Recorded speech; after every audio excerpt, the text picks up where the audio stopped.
ជាមួយបងគាត់យកទៅធ្វើទៅបងគាត់នៅធ្វើនៅការនោះបាទបាទចាហើយមើលទៅនឹងរួចត្រូវចុះមកឬបើថ្ងៃណាអត់ចុះមកទៅថ្ងៃណាគេចូលមកអត់បាន3ឆ្នាំ3ឆ្នាំនៅពេលដែលទៅនៅទីនោះគាត់មានបាត់ទៅចាក៏យើងសុខចិត្តនៅស្រុកខ្មែរហើយមូលហេតុអីបានជាយើងសម្រេចចិត្តឈប់នៅពេលដែលពលីចុះមកម្ដងទៅមិននៅលើការផ្ញើទេតែបងសម្រេចចិត្តនៅស្រុកខ្មែរទៅអបអរសាទ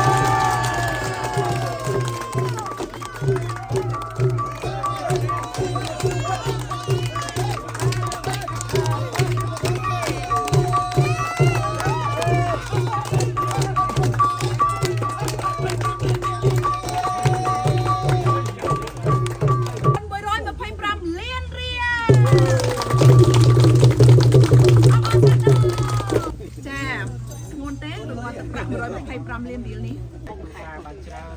ចាដល់ប្រហែលឆ្នាំបានប៉ុណ្ណឹងពីជួយធ្វើផ្ទះអូននៅដីហ្នឹងហ្មងកន្លែងណានេះហ៎3 Caramel